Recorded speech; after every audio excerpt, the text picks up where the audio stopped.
Homework number 7 है। Okay, देखिए रायगढ़ एवं रत्नागिरी के बीच सावित्री नदी बहती है जो इन दोनों स्थानों की सीमा रेखा निर्धारण करती है। वंशधारा की नदी उड़ीसा के कालाहांडी जिले से निकलती है जो गोदावरी एवं ऋषिकुल्हा नदी के बीच से बहते हुए बंगाल की खाड़ी में जाके गिरती है। ओके, गोदावरी नदी का जल ग्रहण क्षेत्र जो है भारत के 7 राज्यों से होके गुजरती है, जैसे कि महाराष्ट्र, तेलंगाना, छत्तीसगढ़, मध्य प्रदेश, आंध्र प्रदेश, कर्नाटक, उड़ीसा में विस्तृत है। ओके, किसका? तो गोदावरी नदी का जलग्रहण क्षेत्र। आगे है बराक नदी जो है ये मणिपुर हिल के माउंट जानपो से निकलती है। यह भारत के असम, मणिपुर, मिजोरम राज्यों से बहते हुए बांग्लादेश में प्रभावित होती है। बराक नदी की प्रमुख सहायक नदियाँ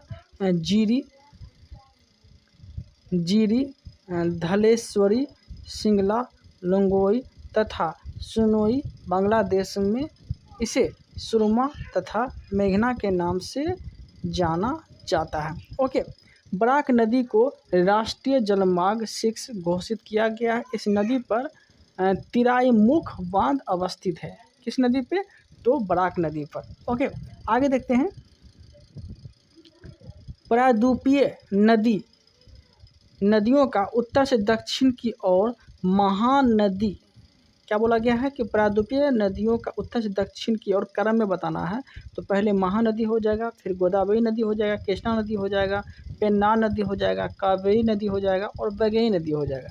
ये कैसी है? तो उत्तर से दक्षिण की ओर नदी है। ओके, नदियों का क्रम है। आगे देखते हैं प्रायद्वीपीय नदियों की लंबाई के अनुसार घटते क्रम में बताना है। तो क्या हो जाएगा? प्रायद्वीपीय नदियों की लंबाई के अनुसार घटते क्रम में बताना है। जैसे कि गोदावरी नदी हो गया, कृष्णा हो गया, नर्मदा हो गया, महानदी हो गया, कावेरी हो गया एवं ताप्ती नदियाँ हो गया। ठीक है, तो ये आपको घटते क्रम में बताना था। ओके, आगे देखते हैं 16 सितंबर 2015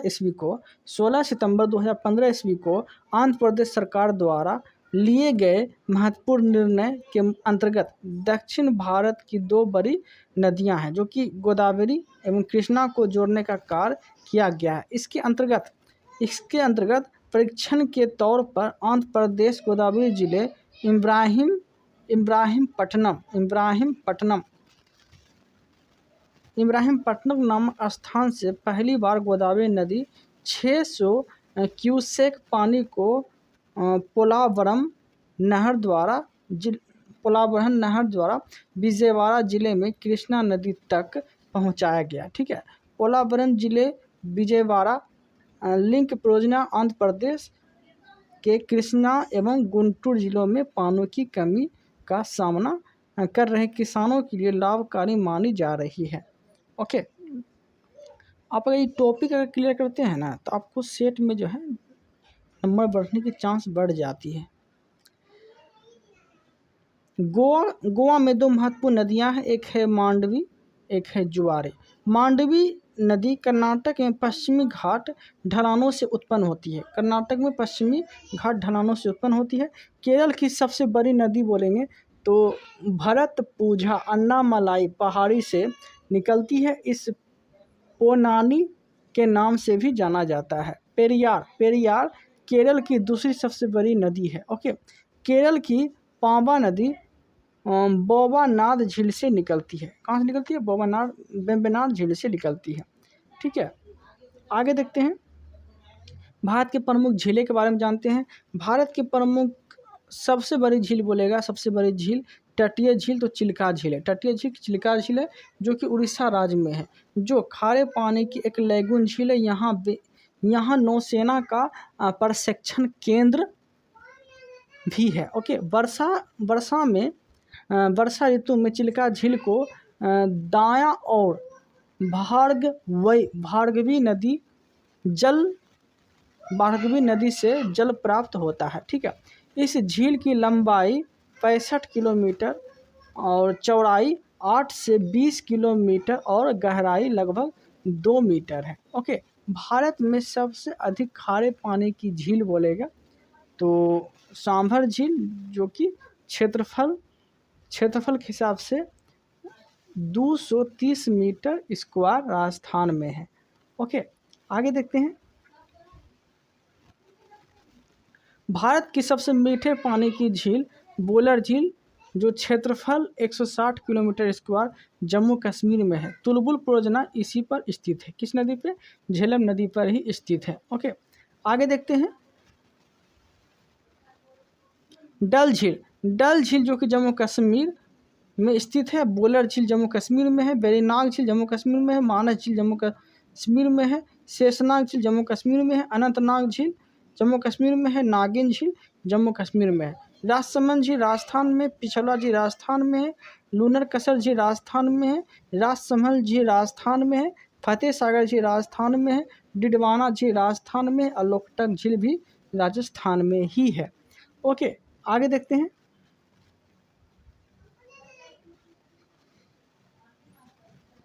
आगे देखते हैं राकस ताल झील कहाँ पे है? तो उत्तराखंड में है। नैनीताल कहाँ है? तो उत्तराखंड में है। राकस ताल उत्तराखंड। मालाताल उत्तराखंड। देवताल उत्तराखंड। नौगछिया ताल उत्तराखंड। खुरपा ताल उत्तराखंड। तो ज़्यादातर आपको जितना भी ताल दिखेगा सारा उत्तराखंड में ही दिखने को मिलेगा। बस एक चीज़ याद रखिएगा, चंद्रताल झील जो है ये हिमाचल प्रदेश और जम्मू कश्मीर के बॉर्डर पे है। तो सब ताल तो नहीं बोल सकते हैं, लेकिन 90% जो ताल मिलेगा वो सारा उत्तराखंड में ही पाया जाता है। ओके, जैसे कि खुरपा ताल झील उत्तराखंड, सांभर झील राजस्थान, केलीवेरी झील जम्मू कश्मीर, खेची ओ पोपल्टी झील सिक्किम। ठीक है, ये क्वेश्चन आने की संभावना बढ़ सकती है, इसलिए ये चीज़ याद रखिएगा। खेचे ओ पल्टी झील, ठीक है, खेचे ओ पल्टी झील सिक्किम में है। ओके, ये चीज़ याद रखिएगा। पुलिकट झील जम्मू कश्मीर और आंध्र प्रदेश के बॉर्डर पे है। ठीक है, हुसैन सागर झील तेलंगाना में है। कोलेरू झील आंध्र प्रदेश में है। चिल्का झील उड़ीसा में है। लोनार झील महाराष्ट्र में है। बेमनार झील केरल में है। ठीक है, अष्टमुदी आगे है। अष्टमुडी झील केरल में है। बेमनार झील केरल में है। अष्टमुडी झील केरल में है। पेरियार झील केरल में है। और खजियार जो है हिमाचल प्रदेश में है। ठीक है, ये चीज़ याद रखिएगा। आगे है भारत की सबसे लंबी कृत्रिम झील गोविंद बल्लभ पंत सागर है। ठीक है, जो रिहन नदी पर बनाए गए बांध से बना है। ठीक है, पहाड़ी से घिरे अभिकेंद्री अफवाह वाले विस्तृत समतल गर्त को बालसन कहते हैं। क्या कहते हैं? समतल गर्त को बालसन कहते हैं। ऊट कडाल पुल डल झील के बीच में स्थित है और इसका अधिकांश भाग निशांत बाग से दिखाई पड़ता है। डल झील को श्रीनगर के आभूषण के नाम से जाना जाता है। ठीक है, डल झील को श्रीनगर के आभूषण के नाम से जाना जाता है। ठीक है, किसे? तो डल झील को। नोट में लिखा गया है कि भारतीय राष्ट्रीय कला एवं सांस्कृतिक धरोहर trust, Indian national trust for art and culture heritage, ठीक है, ने जर्मनी की सहायता से 17वीं शताब्दी के ऊट कडाल पुल को पुनरुद्धार करने का फैसला किया गया था। ओके, तो ये चीज़ याद रखिएगा। कब? 17वीं शताब्दी में।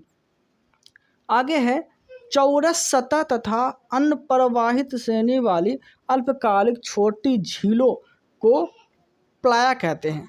क्या कहते हैं? तो प्लाया कहते हैं। क्या बोला गया है कि चौरस सतह और अन्य प्रवाहित श्रेणी वाली अल्पकालिक छोटी झीलों को प्लाया कहते हैं। इसमें वर्षा का पानी जमा होता है परंतु जल्द ही वहाँ बनकर उड़ जाता है। अधिक नमक वाली प्लाया को सेलिनास कहते हैं। अधिक बलाय वाले प्लाया को सेलिनास कहते हैं। ठीक है, प्लाया को अरब रेगिस्तान एवं खबारी मामलाहा तथा सहारा में सीट कहते हैं। क्या कहते हैं? सहारा में सीट कहते हैं। आगे है सांबर एवं डिडवाना थार मरुस्थल के पूर्वी सिले खारे पानी की झील है। ओके, सांबर झील बालसन का, डिडवाना झील प्लाया का उदाहरण है। भारत में सबसे अधिक ऊंचाई पर स्थित झील कौन सी है? तो चोलामू झील है, जो कि सिक्किम में है। त्रिस्ता का उद्गम यहीं होता है। त्रिस्ता का उद्गम चोलामू झील में ही होता है। ओके, आगे है महाराष्ट्र के बुलढाना जिले में स्थित लोनार झील ज्वालामुखी से बनी झील है। यह एक क्रेटर झील है। उकाई गुजरात ताप्ती नदी पर स्थित नवनिर्मित झील है। ठीक है। राणा प्रताप सागर और जवाहर सागर राजस्थान एवं गांधी सागर मध्य प्रदेश चंबल नदी पर स्थित है। ठीक है। राणा प्रताप सागर राजस्थान में है एवं गांधी सागर जो कि मध्य प्रदेश में है और मध्य प्रदेश में है और चंबल नदी पर यह झील स्थित है। ओके, तो चीज़ याद रखिएगा। आगे देखते हैं नागर अर्जुन सागर। नागा अर्जुन सागर जो है नलगोंडा जिला तेलंगाना तथा गुंटूर आंध्र प्रदेश कृष्णा नदी पर निजाम सागर तेलंगाना मंजरा नदी और तुंगभद्रा कर्नाटक तुंगभद्रा नदी मानव निर्मित झील है। ठीक है। लोकटक झील। लोकटक झील जो है पूर्वोत्तर भारत में मीठे पानी की सबसे बड़ी झील है। इस झील में केबुल लमजाओ राष्ट्रीय उद्यान है जो तैरता हुआ राष्ट्रीय पार्क है। किसमें? तो लोकटक झील में जो कि मणिपुर में है। हुसैन सागर झील जो है हुसैन सागर झील जो कि हैदराबाद और सिकंदराबाद के मध्य स्थित है। पश्चिमी तट पर स्थित वेम्बनाड झील जो कि केरल में एक लैगून झील है। इसी झील में विलिंगटन द्वीप है जहां पर राष्ट्रीय नौकायन प्रतियोगिता होती है। अब भारत का सबसे छोटा राष्ट्रीय राजमार्ग जो है NH 47A वेलिंगटन द्वीप पर स्थित है। ओके, आगे है पूर्वी तट पर स्थित पुलिकट झील जो है भारत की दूसरी सबसे बड़ी लैगून झील है। इसका 84% भाग आंध्र प्रदेश में एवं 16% भाग तमिलनाडु में पड़ता है। मतलब पुलिकट झील जो है ज़्यादातर जो इसका भाग पड़ता है 84% ये तमिलनाडु में पड़ता है और 16% भाग जो है 16% यह जो है तमिलनाडु में पड़ता है। मतलब कि 80% भाग जो है आंध्र प्रदेश में पड़ता है, 80% आंध्र प्रदेश, ठीक है, और 16% तमिलनाडु में पड़ता है। ठीक है। बेरिया टापू जिसका नाम श्रीहरिकोटा है, इसे बंगाल की खाड़ी से अलग करता है। श्रीहरिकोटा द्वीप पर सतीश धवन अंतरिक्ष केंद्र स्थित है। ठीक है, तो ये चीज़ आपको याद रखना है। ओके, आगे देखते हैं।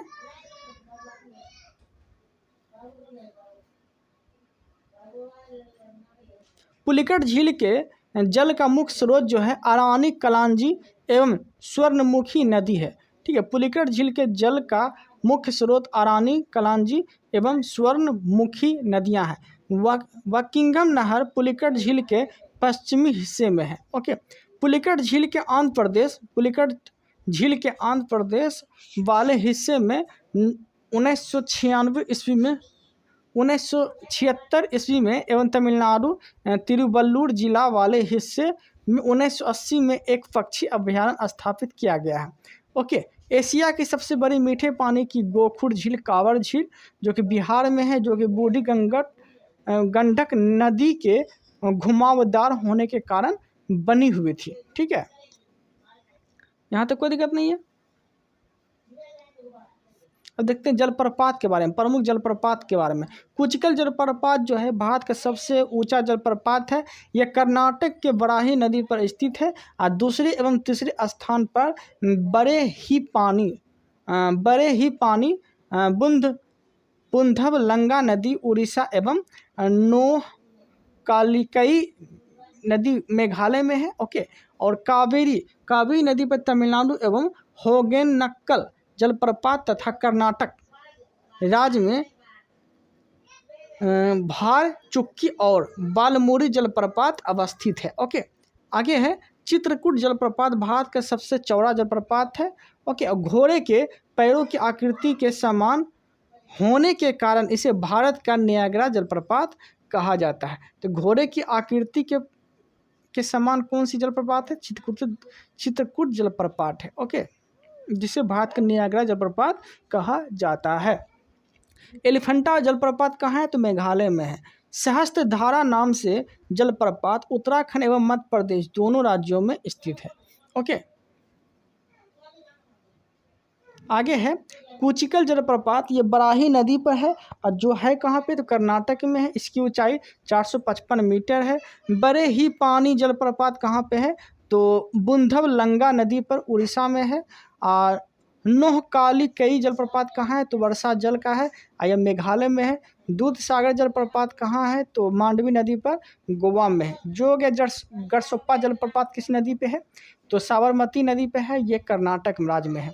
एन्ना जलप्रपात, एन्ना जलप्रपात कहाँ पे है? तो तमिल मतलब मध्य प्रदेश में है और ये नर्मदा नदी पे है। ओके, बाकी ऊंचाई की बात तो याद रखेंगे, तो ऊंचाई भी देख लेते हैं एक एक करके।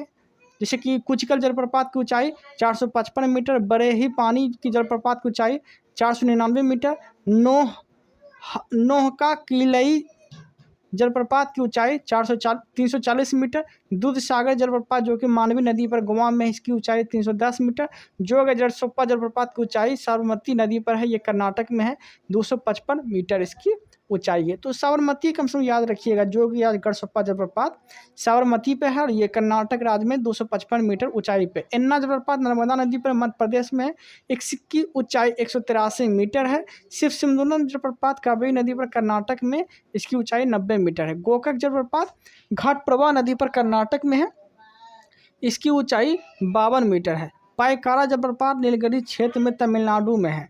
चुलिया जलप्रपात चंबल नदी पर राजस्थान में है, इसकी ऊंचाई 18 मीटर है।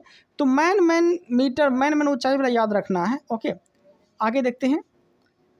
पुनासा जलप्रपात चंबल नदी पर राजस्थान में, इसकी ऊंचाई 12 मीटर है। धुआंधार जलप्रपात जलप्रपात ये नर्मदा नदी पर मध्य प्रदेश में, इसकी ऊंचाई 10 मीटर। एक बिहार में जलप्रपात ये याद रखिएगा, जो इम्पोर्टेंट है, ये है टोंस नदी पे है। ओके, बिहार जलप्रपात टोंस नदी पे है, तो ये भी याद रखना है, जो कि राजस्थान राज्य में है। ओके, नहीं, ये बिहार जलप्रपात टोंस नदी पर राजस्थान राज्य में है। धुआंधार नर्मदा नदी पर मध्य प्रदेश में। हुंडू जलप्रपात स्वर्णरेखा नदी झारखंड में है। चित्रकूट जलप्रपात इंद्रावती नदी छत्तीसगढ़ में है। मैन चीज़ का ऊंचाई याद रखना है, सबका नहीं याद रखना है। जोग या गढ़सोप्पा जलप्रपात को गांधी सागर जलप्रपात भी कहते हैं। ओके, तो ये चीज़ भी आपको याद रखना है। आगे देखते हैं भारत की जलवायु। जलवायु किसी भी क्षेत्र के लंबे समय लगभग 30 वर्ष तक जो मौसम की स्थिति होती है उसी स्थान को जलवायु कहते हैं। भारत की जलवायु उष्णकटिबंधीय मानसून है। मौसम किसी स्थान पर थोड़े समय जैसे एक दिन या एक सप्ताह की वायुमंडलीय अवस्था को वहाँ का मौसम कहते हैं। भारत में मौसम संबंधी सेवा 1875 ईस्वी में प्रारंभ की गई थी। इसका मुख्यालय जो है शिमला में था। प्रथम विश्व युद्ध के बाद जो है, ठीक है, क्या बोला गया है कि प्रथम विश्व युद्ध के बाद जो इसका मुख्यालय पुणे लाया गया। ठीक है, भारत के मौसम संबंधी मानचित्र वहीं प्रकाशित होते हैं। ओके, भारतीय जलवायु को मानसून के अलावे प्रभावित करने वाले 2 प्रमुख कारक हैं। वो कौन कौन है वो देख लेते हैं। पहला कारक है उत्तर में हिमालय पर्वत। इसकी अवस्थिति के कारण मध्य एशिया से आने वाली शीतल हवाएं भारत में नहीं आ पाती है। ओके, आगे है दक्षिण में हिंद महासागर। इसकी अवस्थिति एवं भूमध्य रेखा की समीपता के कारण उष्णकटिबंधीय जलवायु अपने आदर्श स्वरूप में पाई जाती है। ओके, तो ये सब चीज़ आपको याद रखना है, जो कि भारतीय जलवायु मानसून के अलावा प्रभावित 2 प्रमुख कारक थे जो हम देख लिए।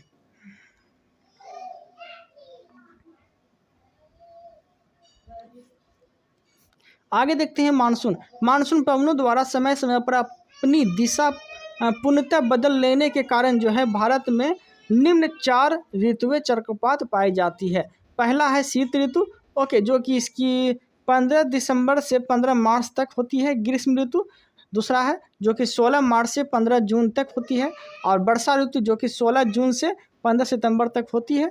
शरद ऋतु जो कि 16 सितंबर से 14 दिसंबर तक ये शरद ऋतु रहती है। ओके, नोट में लिखा गया है कि ये तिथियां एक सामान्य रेखा को तय करती है और मानसून पवनों के आवागमन एवं प्रत्यावर्तन होने वाला विलंब इनको पर्याप्त रूप से प्रभावित करता है। ओके, देन आगे उत्तरी भारत के मैदानी भागों में शीत ऋतु में वर्षा पश्चिमी विक्षोभ या जेट स्ट्रीम के कारण होती है। राजस्थान में इस वर्षा को मावट कहते हैं। ओके, जो जेट स्ट्रीम से होती है पश्चिमी विक्षोभ से।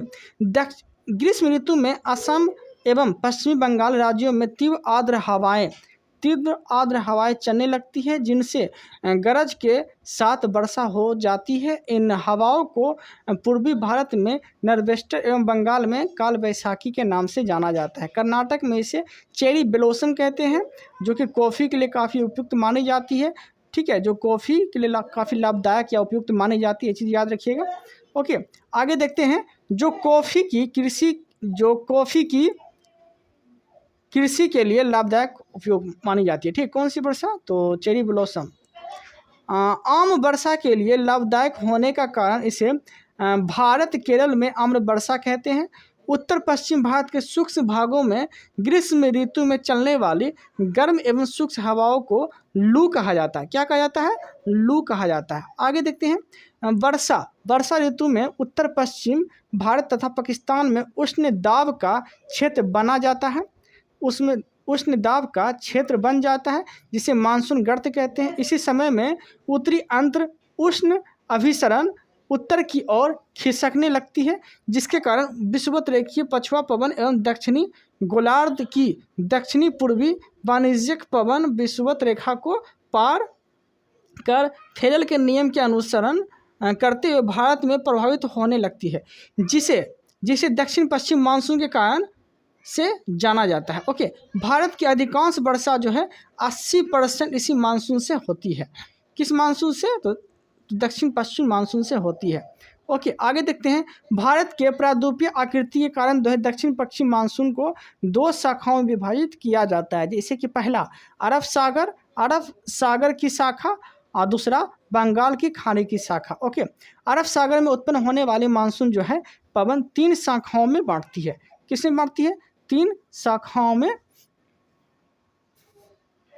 बांटती है। अरब सागर की एक शाखा मानसून सबसे पहले भारत के केरल राज्य में जून के प्रथम सप्ताह में आता है। यहाँ यह पश्चिमी घाट पर्वत से टकराकर केरल के तटों पर वर्षा कराती है। इसे मानसूनी परस्फोट कहा जाता है। ठीक है, टकरा के जो वर्षा होती है मानसूनी परस्फोट कहा जाता है। अरब सागर से उठने वाली मानसून दूसरी शाखा मुंबई के उत्तर नर्मदा ताप्ती नदियों की घाटी से होकर मध्य भारत में दूर तक वर्षा कराती है। छोटा नागपुर पठार में इस शाखा से 15 सेंटीमीटर वर्षा होती है। यह गंगा के मैदानी भागों में प्रवेश कर जाती है। ठीक है, बंगाल की खाड़ी से आने वाली मानसून की शाखा से मिल जाती है। ठीक है, आगे देखते हैं। अरब सागर मानसून तीसरी शाखा सौराष्ट्र प्रायद्वीप और कच्छ केरल से टकराती है। वहाँ से अरावली के साथ साथ पश्चिमी राजस्थान को लांघती है और बहुत ही कम वर्षा कराती है, क्योंकि अरावली पर्वत इन मानसूनी हवाओं को पंजाब हरियाणा में भी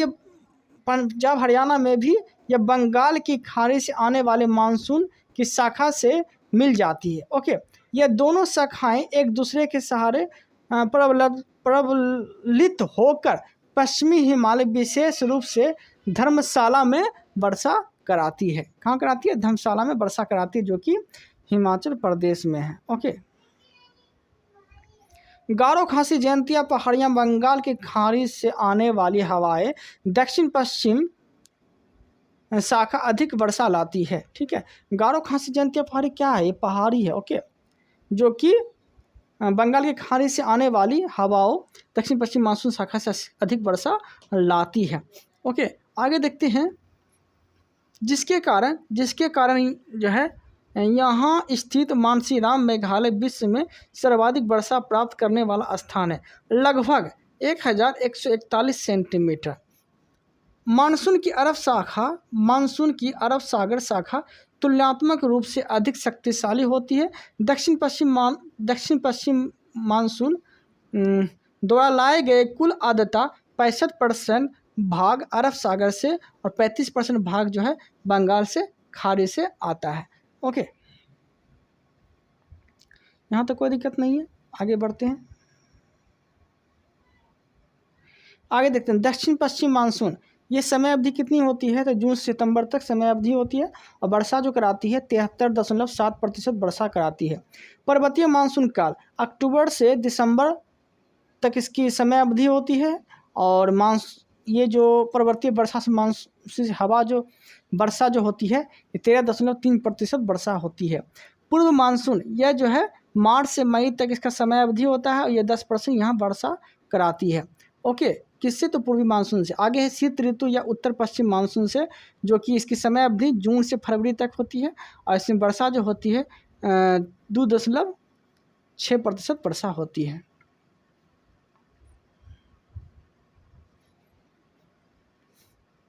तमिलनाडु तट वर्षा ऋतु में शुष्क रह जाता है। तमिलनाडु तट जो है वर्षा ऋतु में शुष्क रह जाता है। इसके लिए 2 कारक उत्तरदायी है। पहला है तमिलनाडु के तट बंगाल की खाड़ी की मानसून पवनों का समानांतर पड़ता है और यह जो है दक्षिण पश्चिम मानसून की अरब सागर शाखा के वृष्टि क्षेत्र में स्थित है। ओके,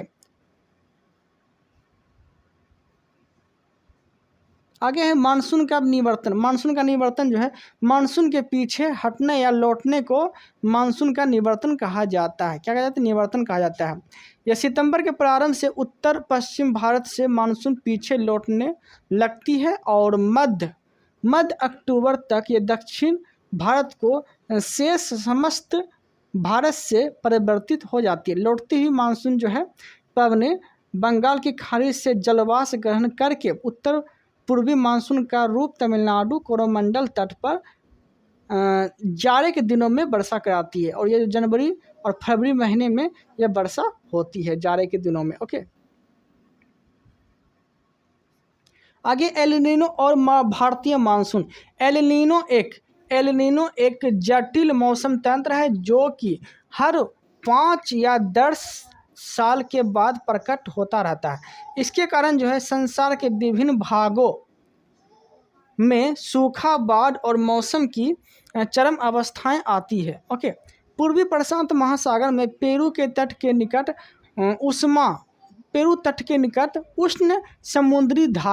उष्ण समुद्री धारा के रूप में प्रकट होता है। इससे भारत सहित अनेक स्थानों का मौसम प्रभावित होता है। एल नीनो भूमध्य रेखीय उष्ण समुद्री धारा का विस्तार मात्र है जो कि अस्थायी रूप से ठंडी पेरुवियन अथवा हम्बोल्ट धारा पर प्रतिस्थापित हो जाती है। यह धारा पेरू तट के जल तापमान का 10 डिग्री सेल्सियस तक बढ़ा देती है। इसके निम्नलिखित परिणाम होते हैं। ओके, भूमध्य रेखीय वायुमंडलीय परिसंचरण में वृद्धि, समुद्री जल के वाष्पन में अनियमितता, प्लवन की मात्रा में कमी जिससे समुद्र में मछलियों की संख्या घट जाती है। आगे है भारत में मानसून की लंबी अवधि पुनर्नुमान के लिए एल नीनो का उपयोग होता है। एल नीनो शीतकाल के दौरान भारतीय उपमहाद्वीप में गर्म स्थिति का कारण बनता है जो कि ग्रीष्मकालीन के दौरान ये शुष्क परिस्थितियों और गर्म मानसून का कारण बनता है। ओके, आगे है कि एल नीनो का शाब्दिक अर्थ होता है बालक ईसा है क्योंकि यह धारा दिसंबर के महीने में क्रिसमस के आसपास नज़र आती है और पेरू दक्षिण गोलार्ध में दिसंबर गर्मी का महीना होता है। ओके,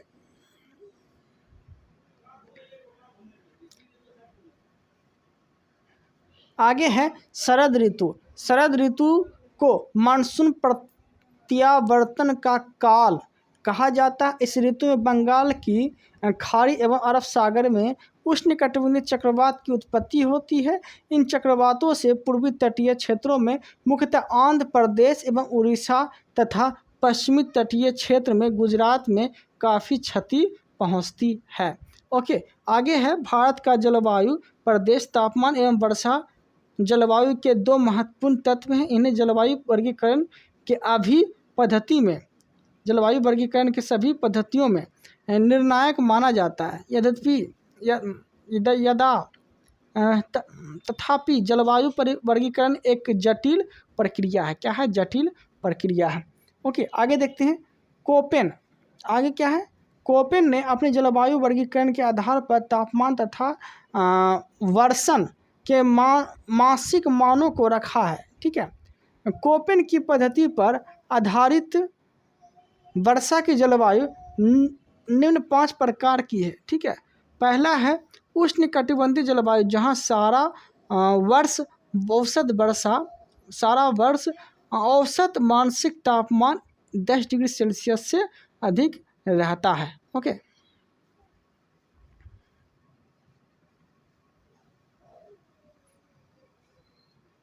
आगे देखते हैं शुष्क जलवायु।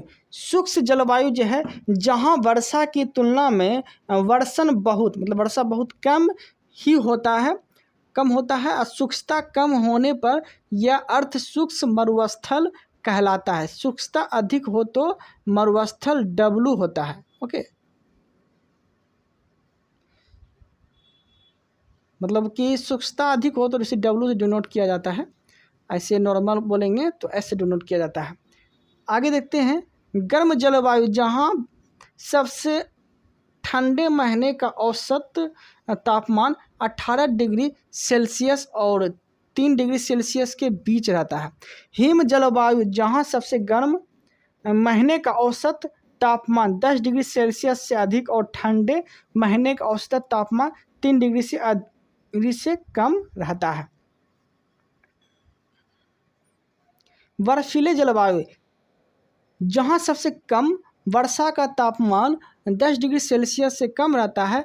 कोपेन ने जलवायु प्रकारों को व्यक्त करने के लिए वर्ण संकेतों का प्रयोग किया। इन्होंने अंग्रेजी यो के बड़े वर्ण एस का अर्थ मरुस्थल और डब्लू को मरुस्थल के लिए प्रयोग किया गया है। इसी प्रकार जो उप भागों को व्यक्त करने के लिए अंग्रेजी के छोटे वर्णों का प्रयोग किया गया, जैसे कि एफ पर्याप्त वर्षण, एम शुष्क मानसून होते हुए वर्षावन, डब्लू शुष्क शीत और एच शुष्क और गर्म, सी मतलब 4 महीने से कम अवधि औसत तापमान 10 डिग्री सेल्सियस से अधिक से अधिक, जी मतलब गंगा का मैदान। इस प्रकार भारत को 8 जलवायु प्रदेशों में बांटा जा सकता है। ओके,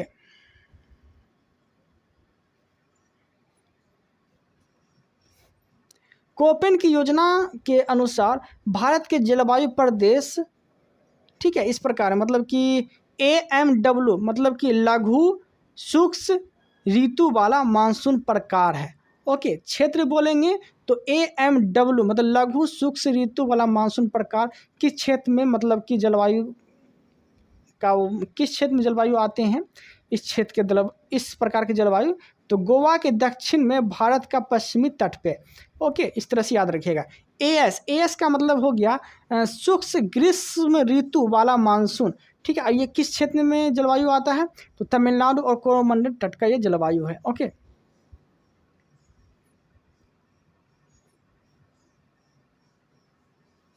आगे है AW उष्णकटिबंधीय सवाना प्रकार की जलवायु है और यह जो है कर्क वृत्त के दक्षिण में प्रायद्वीपीय पठार का अधिकतर भाग है। ओके, आगे है BSHW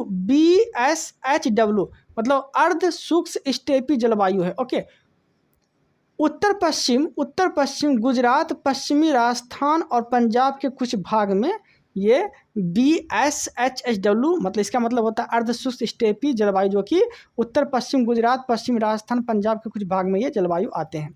ओके, आगे देखते हैं CWG मतलब इसका अर्थ होता है शुष्क शीत ऋतु वाला मानसून। शुष्क शीत ऋतु वाला मानसून मतलब कि गंगा का मैदान, पूर्वी राजस्थान, उत्तरी मध्य प्रदेश, उत्तर पूर्वी भारत के अधिकतर प्रदेश। ओके, DFC मतलब कि लघु ग्रीष्म तथा ठंडी आर्द्र शीत ऋतु वाला जलवायु। ओके, जिसे जो कि अरुणाचल प्रदेश में ये आते हैं।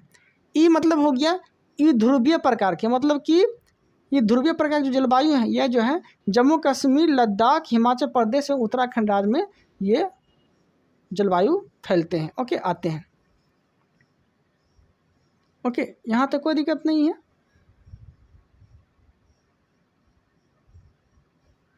कुछ मिट्टी के बारे में जान लेते हैं। इसके अध्ययन को विज्ञान की मृदा कहा जाता, मिट्टी का अध्ययन पेडोलॉजी कहा जाता है। प्रायद्वीपीय अनुसंधान में भारत की मिट्टी को 8 वर्गों में विभाजित किया गया है। ओके, जलोढ़ मिट्टी पहला क्या है? जलोढ़ मिट्टी। ओके, जलोढ़ मिट्टी यह नदी द्वारा लाई गई मिट्टी। इस प्रकार में पोटास की बलुता होती है, लेकिन नाइट्रोजन, फास्फोरस, ह्यूमस की कमी होती है। यह भारत की सबसे उपजाऊ मिट्टी में से एक है। कौन सी? जलोढ़ मिट्टी। यह जो है गेहूं, मक्का, तिलहन, आलू आदि फसलों के लिए इसमें उपयुक्त मानी जाती है, उगाई जाती है। यह मिट्टी भारत के लगभग 40% क्षेत्र पर पाई जाती है। भारत का संपूर्ण उत्तरी मैदान, तटीय मैदान जलोढ़ मिट्टी का बना होता है। ठीक है, बना है। ये 2 प्रकार की होती है, एक बांगर, एक होता है खादर। ओके, पुराने जलोढ़ मिट्टी को बांगर तथा नई जलोढ़ मिट्टी को खादर कहा जाता है। ये चीज़ याद रखिएगा। ओके, जलोढ़ मिट्टी उर्वरता दृष्टि से काफ़ी अच्छी मानी जाती है। ओके, आगे देखते हैं काली मिट्टी। काली मिट्टी इसका निर्माण जो है वो बेसाल चट्टानों से टूटने फूटने से हुआ है। इसमें आयरन, चूना, एल्युमिनियम एवं मैग्नीशियम की बहुलता होती है। इस मिट्टी का काला रंग टिटेनी, फेरस मैग्नेटाइट एवं जीवाश्म से के कारण इसमें दिखाई देती है। ओके देन, यहाँ तक कोई दिक्कत नहीं है। तो ये था मिट्टी के बारे में। हम 2 प्रकार की मिट्टी देखे ना, जलोढ़ और काली मिट्टी। कल की वीडियो में हम लोग जानेंगे, मतलब कल जो वो लेके आएंगे ना उसमें हम आगे देखेंगे मिट्टी के बारे में। ठीक है, फिलहाल हम फिजिक्स थोड़ा सा पढ़ लेते हैं। ओके, क्योंकि होमवर्क में सब चीज़ लेके चलना चाहिए। अनुनाद, अनुनाद किसे कहते हैं ये जानते हैं? जब किसी वस्तु के कंपनों को स्वाभाविक आवृत्ति किसी चालक बल के कंपनों को आवृत्ति के बराबर होती है तो वह वस्तु अधिक आयाम से कंपन करने लगती है। इस घटना को अनुनाद कहते हैं। ओके, जैसे कि टन करता है ना, इस तरह से, वैसे सब क्या है? अनुनाद है। ध्वनि, ध्वनि का व्यतिकरण। ध्वनि का व्यतिकरण जब समान आवृत्ति या आयाम की 2 ध्वनि तरंगे एक साथ किसी बिंदु पर पहुंचती है तो उस बिंदु पर ध्वनि ऊर्जा पुनः वितरित हो जाता है। इस घटना को ध्वनि का व्यतिकरण कहते हैं। ओके,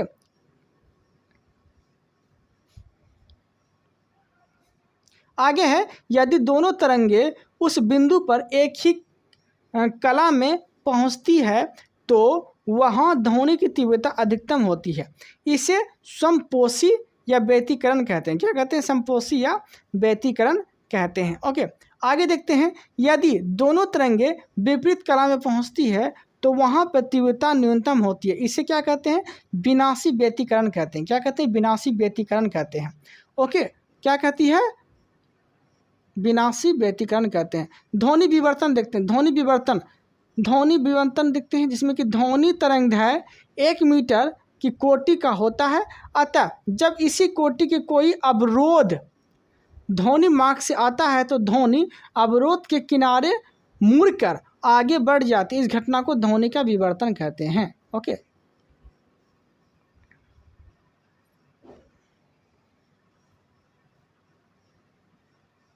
आगे है अपरगामी तरंग, मतलब कि वैसी तरंग जो अपने ही स्थान पर फैल जाती है और सिकुड़ जाती है लेकिन आगे नहीं बढ़ती है। ऐसी तरंग को अपरगामी तरंग कहते हैं। क्या कहते हैं? अपरगामी तरंग कहते हैं।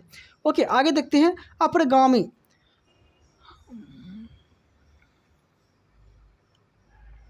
आगे देखते हैं अपरगामी तरंग की विशेषता यह है कि जहाँ पर कंपन तीव्रता महत्तम एवं वहाँ एंटीनोड का निर्माण होता है तथा जहाँ पर कंपन की तीव्रता शून्य होती है वहाँ पर नोड का निर्माण होता है। क्या होता है? वहाँ पर नोड का निर्माण होता है।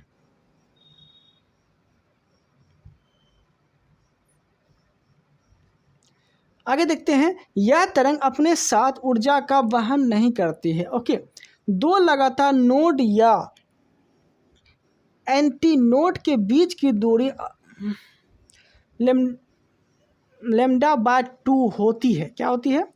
होती है। तथा 2 लगातार नोड तथा एंटीनोड के बीच λ/2 होती है। जहाँ लैम्डा तरंग है वह तरंग जो आगे बढ़ती है प्रगामी तरंग कहलाती है। वह तरंग अपने साथ ऊर्जा को वहन करती है। ओके,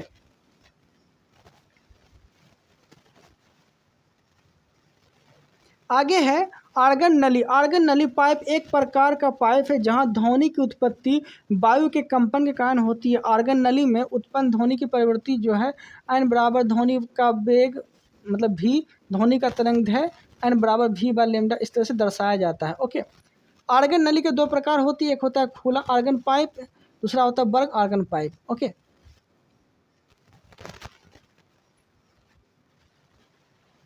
खुला आर्गन पाइप, इसमें जो है दोनों सिरे खुले होते हैं तथा दोनों सिरे पर निर्माण होता है, एंटीनोड का निर्माण होता है। ओके, आगे देखते हैं बंद आर्गन पाइप में, इसमें एक सिरा बंद होता है, एक सिरा बंद होता है, दूसरा सिरा खुला होता है। बंद सिरे पर नोड तथा खुले सिरे पर एंटीनोड का निर्माण होता है। बंद सिरे पे नोड और खुले सिरे पे एंटीनोड का निर्माण होता है। आगे देखते हैं ओपन। ओपन ऑर्गन पाइप की ध्वनि सुरीली होती है क्योंकि इसमें सम या विषम दोनों सन्नादी हार्मोनिक होते हैं। ओके, आगे देखते हैं इसकी ध्वनि कम सुरीली होती है क्योंकि इसमें केवल विषम हार्मोनिक सन्नादी होता है।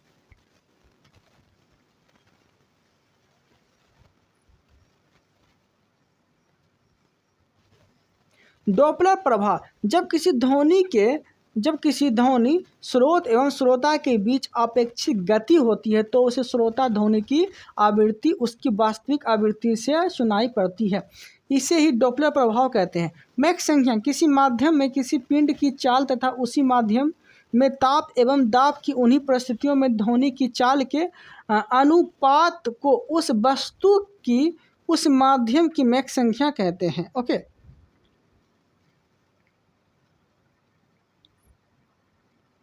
आगे देखते हैं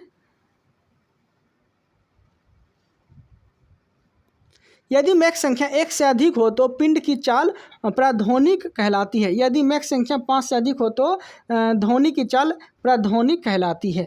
ओके, यदि मैक संख्या 1 से अधिक हो तो पिंड की चाल क्या कहलाएगी? प्राध्वनिक कहलाएगी। यदि मैक संख्या 5 से अधिक हो तो ध्वनि की चाल प्राध्वनिक कहलाएगी, जिसे बोलते हैं सुपरसोनिक या हाइपरसोनिक। प्रघाती तरंग, जब पिंड की चाल प्राध्वनिक हो तो वो अपने पीछे माध्यम में श्रृंखलाकार विक्षोभ छोड़ती है। इस विक्षोभ के संचरण को ही प्रघाती तरंग कहते हैं।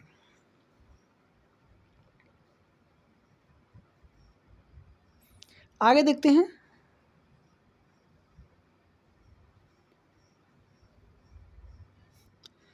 हीट मतलब उष्मा। ठीक है, यह ऊर्जा होती है, उष्मा यह ऊर्जा होती है जो एक दूसरे से ऊर्जा वस्तु में केवल तापांतर के कारण स्थानांतरित होती है।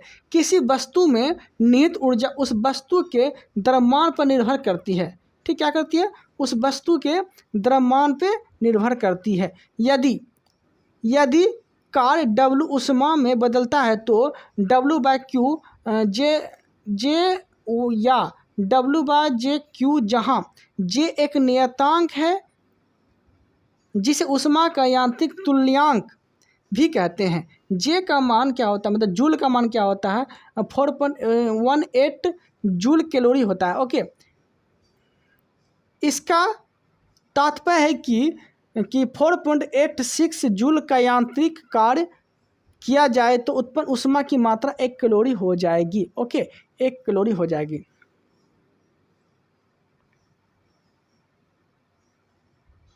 आगे देखते हैं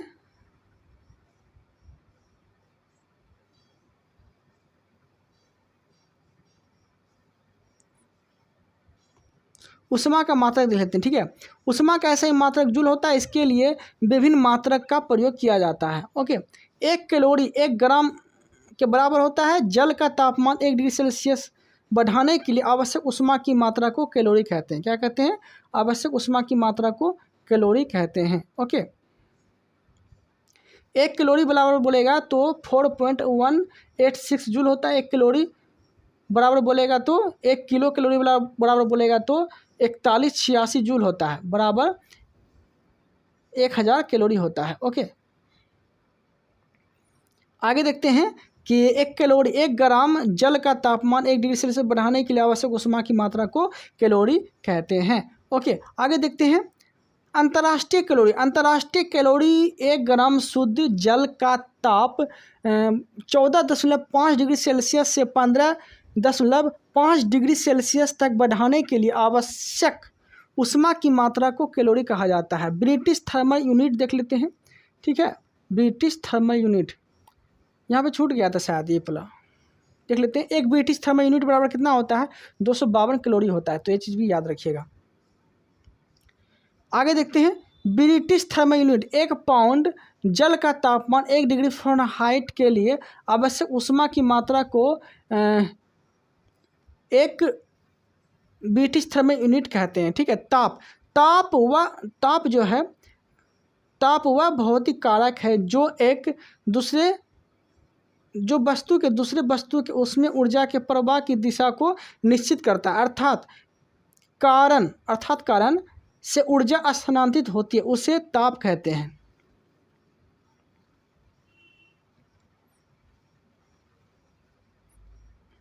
तापमापी का जो निर्माण होता है गैलीलियो ने किया था।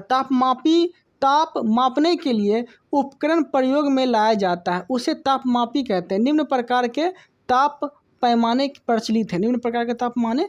प्रचलित है। जैसे कि पहला देखते हैं, सेल्सियस पैमाना। इस पैमाने का आविष्कार जो है स्वीडन वैज्ञानिक सेल्सियस ने किया था। इस पैमाने में हिमांक जो होता है 0 डिग्री सेल्सियस भाप बिंदु पर को 100 डिग्री सेल्सियस अंकित किया जा सकता है। इसके बीच की दूरी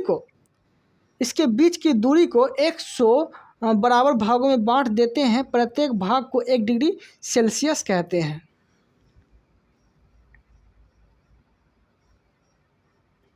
फ़ारेनहाइट पैमाना, इसका आविष्कार जो है जर्मन वैज्ञानिक फ़ारेनहाइट ने किया था। इसका हिमांक जो है 32 डिग्री फ़ारेनहाइट एवं भाप बिंदु 212 डिग्री फ़ारेनहाइट। इसके बीच की दूरी को 180 बराबर भागों में बांट दिया जाता है। ओके। रोमर पैमाने पे देखें तो इसका हिमांक 0 डिग्री रोमर, भाप बिंदु पर देखेंगे तो 80 डिग्री रोमर है। इनके बीच का लगभग 80 बराबर भागों में बांट दिया जाता है। केल्विन पैमाना देखते हैं, जिसमें कि इसमें 273 केल्विन, भाप बिंदु पे देखेंगे तो 373 केल्विन। इन दोनों बिंदुओं के बीच की दूरी को समान 100 भागों में विभाजित कर दिया जाता है। ओके। बाकी ये सूत्र है। ठीक है। ये सूत्र पे आप निकाल सकते हैं, सेल्सियस से फ़ारेनहाइट में बदल सकते हैं।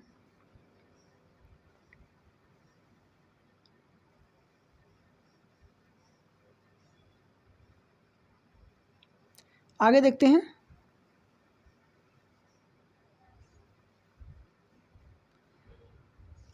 हैं, शून्य, परम शून्य। ठीक है। यह सिद्धांत जो है, जूम कर लेते हैं,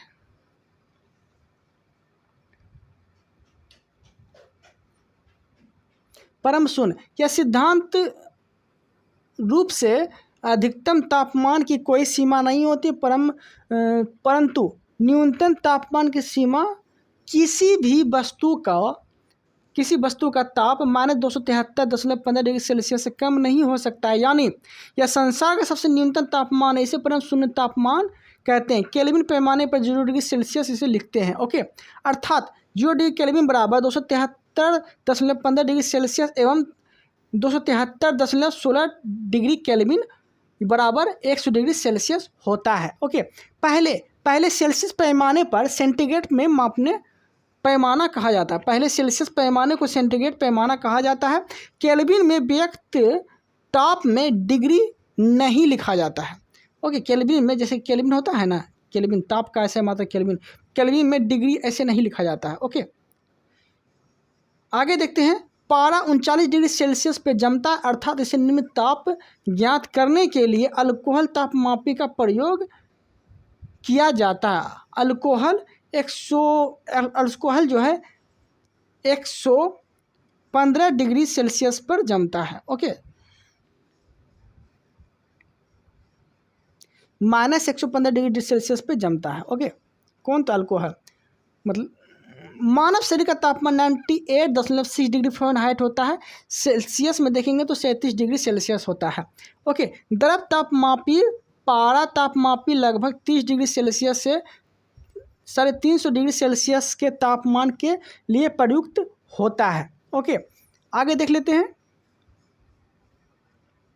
पारा थर्मामीटर का आविष्कार जो फ़ारेनहाइट ने किया था। गैस तापमापी, इस प्रकार के तापमापी स्थिर आयतन हाइड्रोजन गैस तापमापी 500 डिग्री सेल्सियस तक के ताप को मापा जा सकता है। हाइड्रोजन की जगह नाइट्रोजन गैस लेने पर 1500 डिग्री सेल्सियस तक ताप सेल्सियस तक के ताप का मापन किया जा सकता है। प्लेटिनम प्रतिरोध तापमापी इसके द्वारा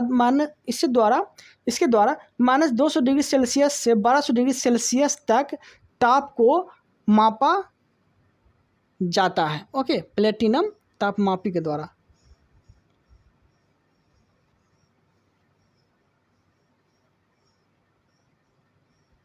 आगे देखते हैं तापयुग्म तापमापी। इसका उपयोग जो माने 273 डिग्री सेल्सियस से 16 डिग्री सेल्सियस के तापों के समान तापों के मापन के लिए किया जाता है। पुनः विकिरण क्या है? ओके, पुनः विकिरण क्या है? ये माइनस में नहीं होगा, खाली 200 डिग्री सेल्सियस से 1600 डिग्री सेल्सियस तक होगा। ठीक है, तापमापी। आगे देखते हैं पुनः विकिरण तापमापी। ओके, इस तापमापी से दूर स्थित वस्तु की ताप को मापा जा सकता है, जैसे कि सूर्य के ताप। इसके द्वारा प्रायः 800 डिग्री सेल्सियस के उसे ऊंचे ताप मापे जाते हैं। ओके,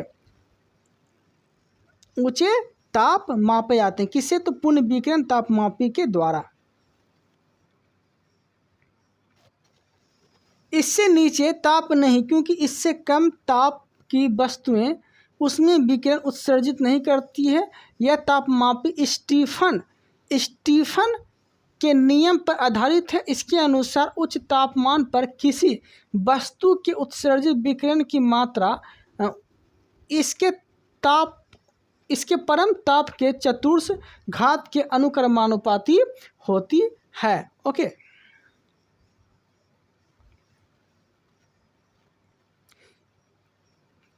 क्लिनिकल थर्मामीटर का आविष्कार जो किया था सर थॉमस क्लिफोर्ड एल्बर्ट ने किया था। ओके, ने किया था।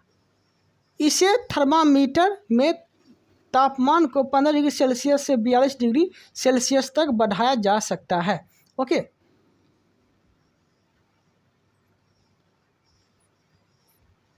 विशिष्ट ऊष्मा किसी पदार्थ की विशिष्ट ऊष्मा वह मात्रा है जो उस पदार्थ के एकांक द्रव्यमान के एकांक ताप वृद्धि उत्पन्न करती है। इसे प्रायः सेल्सियस द्वारा व्यक्त किया जाता है। विशिष्ट ऊष्मा का ऐसा मात्रक joule kilogram inverse 1 kelvin inverse 1 joule kelvin inverse 1 होता है। ओके, विशिष्ट ऊष्मा का ऐसा मात्रक क्या होता है? Joule kilogram inverse kelvin inverse 1 होता है। जूल प्रति किलोग्राम प्रति केल्विन भी बोल सकते हैं आप। ठीक है, विशिष्ट ऊष्मा का ऐसा ही मात्रक बोलेगा तो जूल प्रति किलोग्राम प्रति केल्विन भी बोल सकते हैं। बाकी देख लेते हैं कुछ पदार्थों की विशिष्ट ऊष्मा। बर्फ की विशिष्ट ऊष्मा कितनी होती है? 2100 कैलोरी, 2100 जूल पर केजी कैलोरी होता है। ठीक है, पारा का 140, लेड का 130, लोहा का 460, केरोसिन तेल का 210, जल का 4200 डिग्री मतलब 4200 होता है। ठीक है, जूल पर केजी का इसका विशिष्ट ऊष्मा।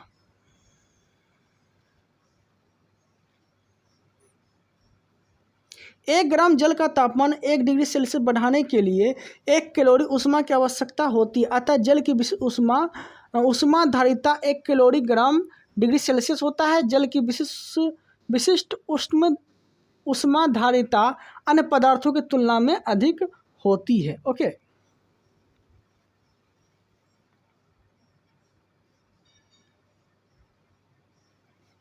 किसी वस्तु को गर्म करने पर उसकी लंबाई, क्षेत्रफल एवं आयतन में वृद्धि होती है। लंबाई में वृद्धि की माप रेखीय प्रसार गुणांक अल्फा, क्षेत्रफल की वृद्धि माप क्षेत्रीय प्रसार गुणांक बीटा तथा आयतन में वृद्धि को आयतन प्रसार गुणांक गामा द्वारा व्यक्त किया जा सकता है। तो अल्फा बीटा गामा के संबंध में अनुपात की दृष्टि से देखें तो कितना हो जाता है? तो अल्फा का 1, बीटा का 2, गामा का 3, तो 1:2:3 आप बोल सकते हैं। और b बराबर 2a तथा y बराबर 3a, इस तरह से आप दर्शा सकते हैं।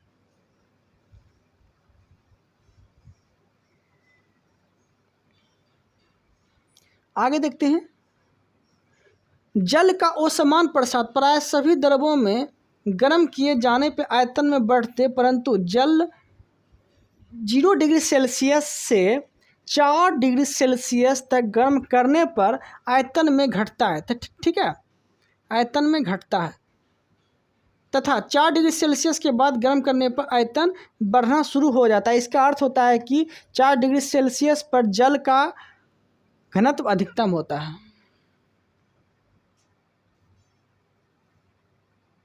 नोट में लिखा गया है कार्बन डाइऑक्साइड सूखी बर्फ ड्राई आइस क्योंकि यह समान बर्फ की तरह परिवर्तित नहीं होती है बल्कि यह ठोस से सीधे वाष्प में परिवर्तित होती है। कौन? तो कार्बन डाइऑक्साइड, इसे बोलते हैं ठोस कार्बन डाइऑक्साइड।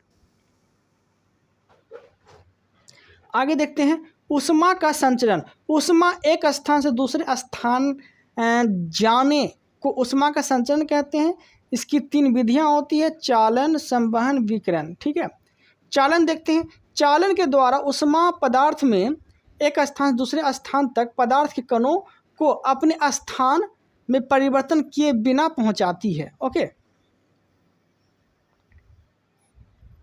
ठोस में ऊष्मा का संचरण चालन विधि द्वारा होता है। संवहन जो है, इस विधि में ऊष्मा का संचरण पदार्थ के कणों स्थानांतरण द्वारा होता है। इस प्रकार के पदार्थ के कणों के स्थानांतरण से धाराएं बहती है जिन्हें संवहन धाराएं कहते हैं। संवहन धाराएं जिसे कहते हैं। इस विधि में ऊष्मा की ध्वनि सबसे तेज होती है। क्या होती है? सबसे तेज होती है।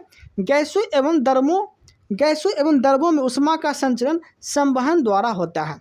ओके, गैस एवं द्रवों में ऊष्मा का संचरण जो होता है ये संवहन द्वारा होता है। रेफ्रिजरेटर में प्रशीतन पेटिका ऊपर में होती है। क्या होती है? ऊपर में होती है ताकि रेफ्रिजरेटर का अन्य भाग संवहन के द्वारा ठंडी हो सके। यदि रेफ्रिजरेटर के दरवाजे कुछ घंटों के लिए खुले छोड़ दे तो कमरे का तापमान जो है वो बढ़ जाएगा। ठीक है, कभी कभी क्वेश्चन पूछता भी है कि रेफ्रिजरेटर का दरवाज़ा खोल देने पर कमरे के ताप पर क्या प्रभाव पड़ता है, तो आप बोल दीजिएगा कमरे का तापमान पे अधिक प्रभाव पड़ता है, गर्म हो जाता है। ओके, वायुमंडल संवहन विधि द्वारा गर्म होती है। ओके, विकिरण इस विधि को, अब देखते हैं विकिरण इस विधि को गर्म से ठंडी वस्तु की ओर बिना किसी माध्यम की सहायता से तथा बिना माध्यम को गर्म किए प्रकाश की चाल से सीधी रेखा में संचालित होती है।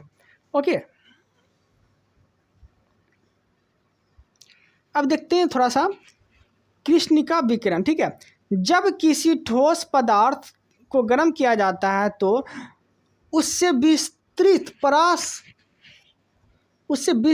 परास्त वाले तरंगदैर्घ्य वाले विकिरण उत्सर्जित होती है। उदाहरण के लिए जब किसी लोहे की छड़ को भट्टी में गर्म करते हैं तब इसका रंग पहले हल्का लाल होता है। जैसे ताप बढ़ता जाता है वैसे ही वह अधिक लाल हो जाता है। तब इसे और गर्म किया जाता है तब इससे निकलने वाले जो विकिरण का रंग होता है ये सफ़ेद हो जाता है और तब जब बहुत अधिक होता है तब नीला हो जाता है। ठीक है, क्या होता है? नीला हो जाता है।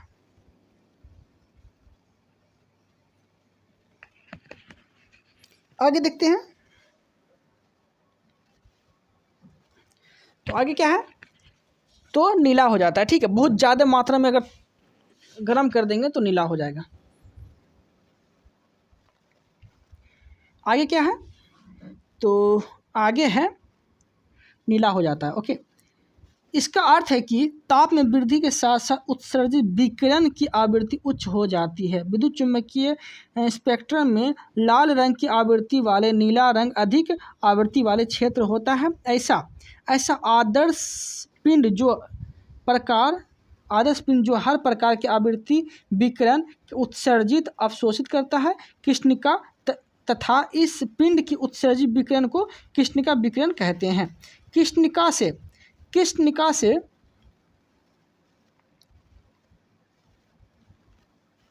ठीक है, कृष्णिका से उत्सर्जित विकिरण यथार्थ आवृत्ति और तीव्रता के बीच विकिरण आरेख उसके ताप पर निर्भर करता है। दिए गए तापमान उत्सर्जित विकिरण तीव्रता तरंगदैर्घ्य कम होने के साथ बढ़ती है। यह एक तरंगदैर्घ्य पर अधिकतम होती है। उसके बाद तरंगदैर्घ्य और कम होने पर घटना शुरू हो जाती है, घटना शुरू होती है। ओके,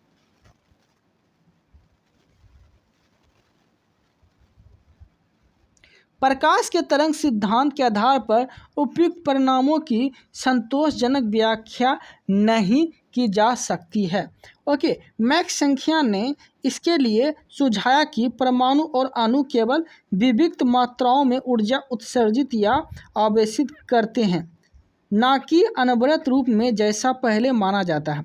विद्युत चुम्बकीय विकिरण के रूप में ऊर्जा की जिस न्यूनतम मात्रा में उत्सर्जित या अवशोषण होता है उसे प्लॉन्क द्वारा क्वांटम नाम दिया जाता है। विकिरण के लिए क्वांटम ऊर्जा E, उसकी आवृत्ति भी उसका समानुपाती, तो E बराबर h भी होता है। ओके, अनुपातिक स्थिरता को H को प्लॉन्क नियतांक कहा जाता है और उसका मान जो होता है 6.626 गुना 10⁻⁻34 GS होता है, जूल सेकेंड होता है। ओके, आगे देखते हैं न्यूटन का शीतलक नियम। न्यूटन का शीतलक नियम के अनुसार क्या बोला गया है कि समान अवस्था में रहने वाली विकिरण किसी वस्तु के ठंडे होने की दर उसके चारों ओर माध्यम तापांतर अनुक्रमानुपाती होता है। अतः वस्तु के जैसे जैसे ठंडी हो जाएगी उसके ठंडे होने की दर कम हो जाती है। ठीक है, ये कैसा नियम है? तो शीतलक नियम है, न्यूटन का शीतलक नियम है। किरचॉफ का नियम क्या बोलता है कि इसके अनुसार अच्छे अवशोषक या अच्छे उत्सर्जक होते हैं।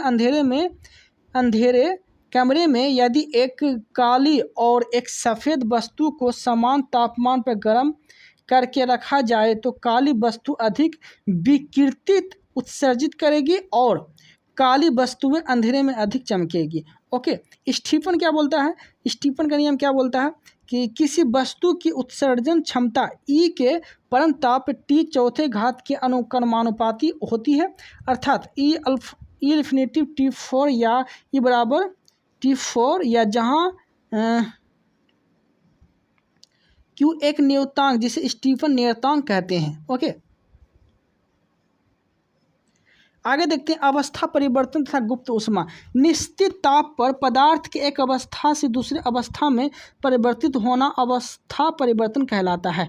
अवस्था परिवर्तन वे पदार्थ का ताप नहीं बदलता है। ठीक है, त्रिक बिंदु क्या होता है? वह बिंदु जिस पर तीनों अवस्थाएं ठोस, द्रव, गैस पाई जाती है। जैसे कि बर्फ़ ठोस अवस्था में पाया जाता है, बर्फ़ से गैस भी निकलता है और बर्फ़ कहीं कहीं पिघल के द्रव भी बनता है। ओके, तीनों अवस्था में पाया जाता है, उसे बोलते हैं त्रिक बिंदु। गलनांक निश्चित ताप पर ठोस द्रव में बदलना गलन कहलाता है। ठीक है, गलना क्या होता है कि निश्चित ताप पर ठोस का द्रव में बदलना गलनांक कहलाता है तथा निश्चित ताप पर ठोस का गलनांक कहते हैं। हिमांक क्या बोलते हैं? तो निश्चित ताप पर द्रव का ठोस में बदलना हिमीकरण कहलाता है तथा हिमांक कहलाता है। निश्चित ताप को द्रव का हिमांक कहते हैं। प्रायः गलनांक एवं हिमांक बराबर होते हैं।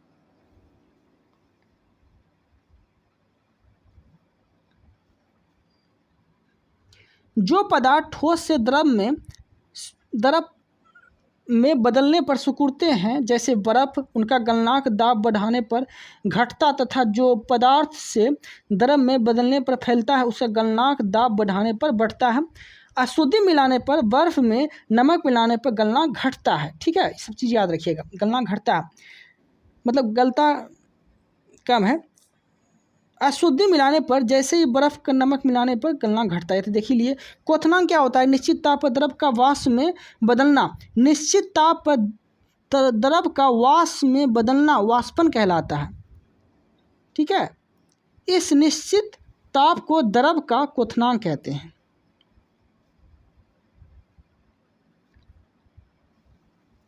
निश्चित ताप पर वाष्प का द्रव में बदलना संघनन कहलाती है। प्रायः क्वथनांक एवं संघनन ताप समान होता है। ताप बदलने पर क्वथनांक बढ़ता है और दाब घटाने पर क्वथनांक घटता है। ठीक है, दाब बढ़ाने पे क्वथनांक घटता है और दाब बढ़ाने पे क्वथनांक बढ़ेगा और दाब घटाने पे क्वथनांक घटेगा। जैसे कि प्रेशर कुकर को अगर चाँप के रखते हैं तो क्वथनांक इसका बढ़ जाएगा। ठीक है, और नहीं देंगे तो नहीं चाँपेंगे ज़्यादा तो क्वथनांक घट जाएगा। जैसे कि देखिए, प्रेशर कुकर में दाब बढ़ाने पर क्वथनांक बढ़ जाता है, जिससे जल की गुप्त ऊष्मा का मान बढ़ जाता है, फलस्वरूप खाना जल्दी पक जाता है। इसके विपरीत पहाड़ों पर दाब कम होने के कारण क्वथनांक घट जाता है, 100 डिग्री सेल्सियस से कम हो जाता है, इसलिए खाना देरी से पकता है पहाड़ पर। अशुद्धि मिलाने पर द्रव का क्वथनांक बढ़ जाता है, ये चीज़ याद रखिएगा।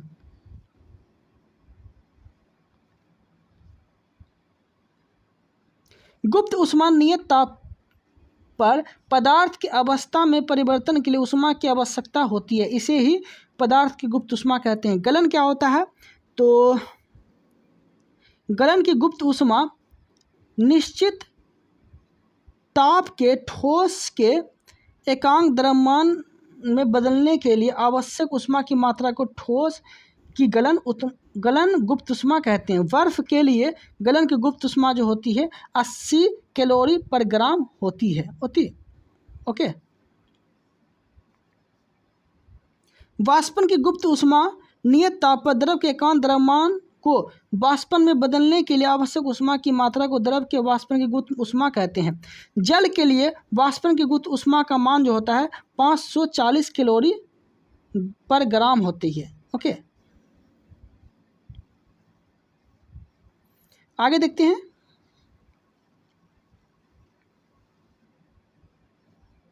यदि पदार्थ की गुप्त ऊष्मा L है तो पदार्थ के m द्रव्यमान की अवस्था परिवर्तन के लिए आवश्यक Q बराबर ml होगा। ठीक है, गुप्त ऊष्मा का ऐसा ही मात्रक जूल प्रति किलोग्राम होता है। ठीक है, गुप्त ऊष्मा का ऐसा मात्रक जूल प्रति किलोग्राम होता है, और विशिष्ट ऊष्मा बोलेगा तो जूल प्रति किलोग्राम प्रति केल्विन होता है। दोनों याद रखिएगा। यहाँ पूछा गया गुप्त ऊष्मा जो कि जूल प्रति किलोग्राम जूल पर किलोग्राम होगा। उबलते जल की क्या बोला गया है? उबलते जल की अपेक्षा भाप से जलने अधिक कष्ट होता है, क्योंकि उसमें गुप्त ऊष्मा होती है। क्योंकि क्या होता है कि अपेक्षाकृत गुप्त ऊष्मा अधिक होती है।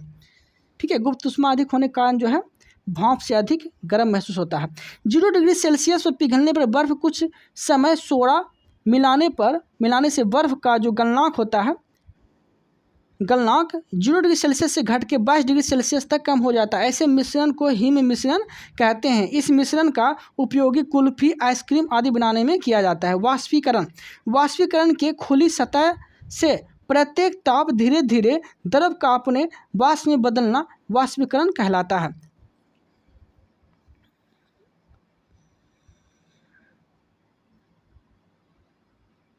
आगे देखते हैं, किसी द्रव का उसके क्वथनांक से पूर्व वाष्प में बदलने की प्रक्रिया को वाष्पीकरण कहते हैं। ठीक है, क्या बोला गया है कि किसी द्रव का उसके क्वथनांक होने से पूर्व वाष्प में बदलने की प्रक्रिया को वाष्पीकरण कहते हैं। जब तापमान उच्च हो तो द्रव का क्षेत्रफल अधिक हो जाता है। द्रव के पृष्ठ से वाष्पीकरण तेजी होगा। ओके।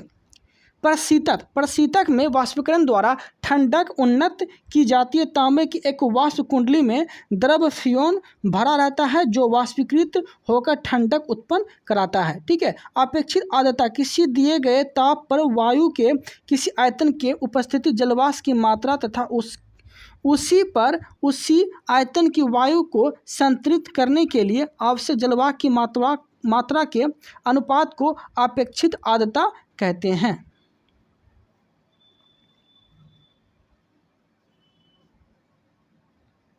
इस अनुपात को 100 से गुना करते हैं क्योंकि अपेक्षित आर्द्रता को प्रतिशत में व्यक्त किया जाता है। इसकी इकाई कोई नहीं होती है। ओके, अपेक्षित आर्द्रता मापने के लिए हाइग्रोमीटर का प्रयोग करते हैं, यंत्र का प्रयोग करते हैं। नियत जलवाष्प पर ताप बढ़ने पर अपेक्षित आर्द्रता घट जाती है। ओस बनने के लिए 100% अपेक्षित आर्द्रता होनी चाहिए। वातानुकूलित सामान्यतः मनुष्य के स्वास्थ्य और अनुकूल जलवायु के लिए निम्न परिस्थितियां होनी चाहिए। ताप क्या है? तो 23 डिग्री सेल्सियस से 25 डिग्री सेल्सियस तापमान होना चाहिए वातानुकूलित के लिए। अपेक्षित आर्द्रता जो है 60 डिग्री से 65 डिग्री के बीच होनी चाहिए। वायु की गति जो होनी चाहिए 0.75 मीटर पर मीटर 0.75 मीटर पर मिनट से 2.5 मीटर/मिनट तक होनी चाहिए। ठीक है। ऊष्मागतिकी, ऊष्मागति का पहला नियम क्या कहता है? ऊष्मागति का प्रथम नियम मुख्यतः ऊर्जा संरक्षण को प्रदर्शित करता है। इस नियम के अनुसार किसी निकाय को दी जाने वाली ऊष्मा दो प्रकार के कार्यों में व्यय होती है। निकाय आंतरिक ऊर्जा में वृद्धि करने में, जिससे निकाय ताप बढ़ जाता है, और बाह्य कार्य करने में। दूसरा बाह्य कार्य करने में। ठीक है। समतापी प्रक्रम क्या होता है? जब किसी निकाय में कोई परिवर्तन इस प्रकार हो कि निकाय का ताप पूरी क्रिया में स्थिर रहे, तो उसी परिवर्तन को समतापी परिवर्तन कहते हैं। रुद्धोष्म परिक्रमण क्या होता है? यदि किसी निकाय में कोई परिवर्तन इस प्रकार हो कि पूरी प्रक्रिया के दौरान निकाय ना हो, तो बाहरी माध्यम को उष्मा दे और ना ही उससे कोई उष्मा ले, तो इस परिवर्तन को रुद्धोष्म परिवर्तन कहते हैं।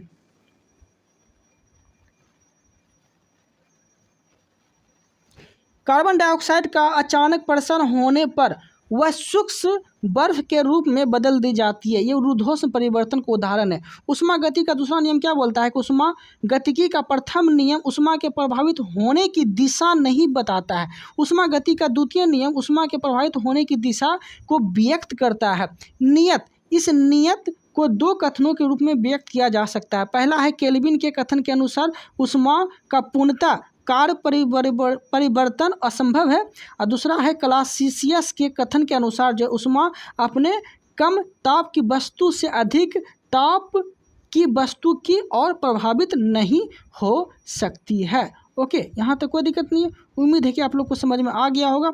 इस वीडियो में इतना ही रखते हैं। मिलते हैं हम लोग अगले कंटेंट के साथ, अगले टॉपिक के साथ। Thank you, thanks for watching.